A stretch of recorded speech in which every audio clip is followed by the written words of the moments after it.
নম্বরে জানাজার নামাজ। কেউ যদি মারা যায় জানাজার নামাজ হবে, আজান হয় কি? ডাক দেয় হাইয়া আলাস সালাত, ডাক দেয় হাইয়া আলাল ফালাহ, ডাক দেয় না। কিন্তু রাত 10টায় যদি জানাজা হয় ফুল পিকআপ মানুষ, বেলা 2টায় যদি হয় ফুল পিকআপ মানুষ, রাত 1টায় হলেও ফুল পিকআপ, বিকেল 4টায় হলেও ফুল পিকআপ হয় কি হয় না?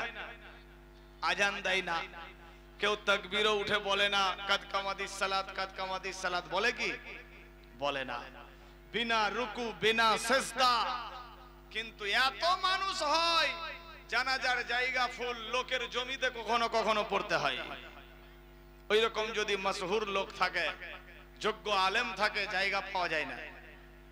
চলুন আর একটা নামাজ, আজান হয় না, কিন্তু যে জীবনে রোজা রাখেনি ও আগে আতর দিয়ে নতুন পোশাক পরে ফার্স্টের লাইনে গিয়ে দাঁড়াবে।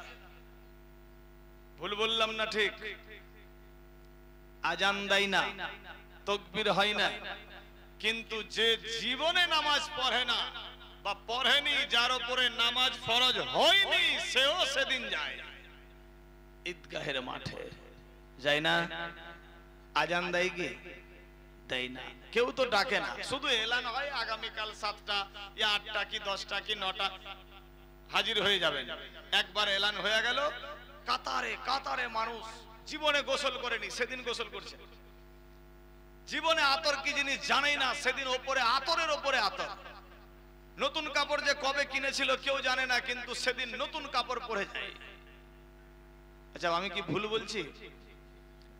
বিরাদার, দুইটা নামাজ, একটা ঈদুল ফিতর, একটা ঈদুল আজহা, আর একটা জানাজার নামাজ। এই নামাজে ভিড় ভাড়, অথচ দিনে 5 বার ডাক দেয়, আমরা যাই না। ঈদ কি জিনিস! আল্লাহু আকবার। আমার আল্লাহ পাক রব্বুল ইজ্জত বলে, ঈদের দিন আমার রহমত হয়ে যায়, যে যা পারো ধরে নাও, খুশির দিন আমি রহমতের দরজা খুলে দিই। বলি সুবহানাল্লাহ। কোথায় আছি মুসলমান? ভাবতে অবাক লাগে। আজ সেই ঈদগাহের উন্নতি কল্পে এক রাত্রি ব্যাপী মাহফিল ইনশাআল্লাহ তুলে ধরব। ঈদগাহ বছরে 2 দিন পড়ার জন্য কোটি কোটি টাকা খরচা, বছরে 2 দিন পড়ার জন্য লক্ষ লক্ষ টাকা খরচা, বছরে 2 দিন সালাত আদায়ের জন্য বিঘার বিঘা, একরের একর জমি ফাঁকা পড়ে আছে, ঠিক কিনা? আর 1 শতক মাটির মসজিদে কি 2 শতক 2 ডিসমিন কি 1 কাঠা কি 2 কাঠা কি 5 কাঠার মসজিদে মানুষ ভরে না, কিন্তু বিঘা বিঘা জমিতে জায়গা পাওয়া যায় না। আল্লাহু আকবার। 6 তাকবীরের সাথ সালাত আদায় করতে হয় মাত্র 2 রাকাত। এত টাকা খরচা, যেখানে দিনে 5 বার হয় পাবলিক বা খুঁজে পাওয়া যায় না। আল্লাহ আমাদের বুঝার শক্তি দান করুক, সবে বলি আমিন। বিরাদার, কোথায় আছি? হয়তো শুনেছেন অনেকে, আমাদের ডামডলিয়া বাজিতপুরের একজন শায়েরে ইসলাম ছিলেন মাওলানা রফিক আলম সাহেব, গতকাল ক্যান্সার বেমারে ইন্তেকাল হয়ে গেছে। বিভিন্ন জায়গাতে তিনি নাত গজল পড়তেন, কিন্তু আল্লাহর কাম, জওয়ান মানুষ, বেশি বয়সও ছিল না। বেরাদার, 80, 90, 100 বছর হয়ে গেছে না, একসঙ্গে মাহফিল করতাম। গত রাত্রে পলাশিতে ছিলাম, গত বছর তিনি গজল পড়েছিলেন, সালাম লহে নানা জান। এ বছর তার দাফন হয়ে গেল বেলা 3টায়। কোথায় আছে মুসলমান? কখনকার মৌত হবে কেউ জানে না। বেরাদার, কখনকার পালা আসবে আমরা কেউ জানি না। এখান থেকে কি গ্যারান্টি আমি পৌঁছাতে পারবো আমার মালদাতে? কোনো গ্যারান্টি নেই। আমার আল্লাহ পাক রব্বুল ইজ্জত বলে, বান্দা আমি আল্লাহ যাহা জানি তোমরা তাহা কিছুই জানো না। আমি আল্লাহ যারে জিন্দা রাখবো মারতে কেউ পারবে না। আমি আল্লাহ যারে মেরে ফেলবো কাহুরি বাপ বাঁচাতে পারবে না। কোথায় আছি মুসলমান? আজ আমরা পড়ে আছি লোভ লালসা অর্থ ইত্যাদির দিকে, এদিক ওদিক এদিক ওদিক। আমার আল্লাহ পাক রাব্বুল ইজ্জত বলে, বান্দা বান্দিরে, আমি তোমাদের একটা মানুষ যখন মারা যায়, মরার পর তিনি ধন দৌলত টাকা পয়সা বাড়ি গাড়ি জমি জামা অট্টালিকা পাহাড় নিয়ে যায় না, সঙ্গে যায় মাত্র দুইটা জিনিস। এক নম্বরে ঈমান, দ্বিতীয় নম্বরে আমল। মানুষ যখন মাটি দিয়ে ফেরত যায়, কবরের মধ্যে হিসাব হয় ঈমানের। তারপর কাল কিয়ামত হাসর ময়দানে হিসাব হবে আমলের। ঈমানের পরিচয় যদি দিতে পারলেন, তিনটা প্রশ্নের অ্যানসার যদি দিতে পারলেন, আপনাকে আল্লাহ জান্নাত দিবে না। কেউ হয়তো চমকে উঠবে, এতদিন শুনলাম তিনটা প্রশ্নের উত্তর দিলেই তো বর্ডার পার, নামাজ রোজা বাদ দিয়ে তো ওই তিনটাই খালি মুখস্থ করেছি।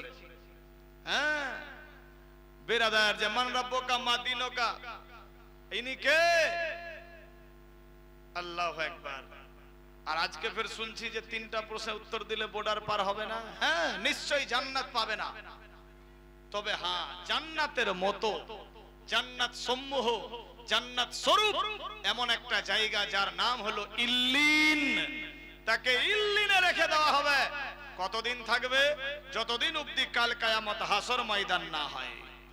যেদিন কিয়ামত হবে, হাসরের মাঠ হবে, সেদিন আপনার ইন টোটাল হিসাব হবে। আপনি কি করেছেন, ভালো মন্দ ইত্যাদি ইত্যাদি সমস্ত হিসাব আপনি যখন দেবেন, মিজান হবে, তারাজু দাড়ি পাল্লা, আপনার নেকির পাল্লা যদি ভারী হয় আপনি পার সেদিন পাবেন জান্নাত নবীর শাফাআতে, আর যদি নেকির পাল্লা হালকা হয় সেদিন যাবেন আপনি জাহান্নামে। বিরাদার বন্ধুগণ, তার আগে আমি তিনটা প্রশ্নের উত্তর দিতে পারলাম না, তা বলে আমি কি করব? জাহান্নাম যেতে হবে না, জাহান্নাম যেতে হবে না। জাহান্নামের মতো একটা জায়গা, জাহান্নাম স্বরূপ একটা জায়গা, দোজকের মতো দোজক সমতুল্য একটা জায়গা, যার নাম হলো সিজ্জিল। এনসার দিতে পারলে, উত্তর দিতে পারলে তিন প্রশ্নের কবরে ইল্লিন জান্নাতের মতো, আর উত্তর না দিতে পারলে সিজ্জিল জাহান্নামের মতো। তবে জাহান্নাম না, জান্নাত না। ভাষা বুঝতে পারলেন? হাসর ময়দানে হবে হিসাব। আল্লাহু আকবার। কোথায় আছি মুসলমান? ভাবতে অবাক লাগে। আজ আমরা নিজের দল মত নির্বিশেষে প্রত্যেককে এসে পবিত্র মাহফিলে উপস্থিত হয়েছি। আল্লাহ পাক আমাদের প্রত্যেকের হাজিরাকে কবুল ও মঞ্জুর করুক, সবে বলি আমিন। বেরাদার, যারা দাঁড়িয়ে আছেন বা বসবেন না, বসে যান। বেরাদার, আমি আপনি মনে ভাবছি আজকে শেখপাড়ার সরজমিনে জালসা, চা পান খাবো, বাড়ি যাবো। এই জালসা শুনে হবে কি? জালসাতে গিয়ে লাভ কি হবে? কোনোই তো লাভ নেই, লসেই আছে নাকি?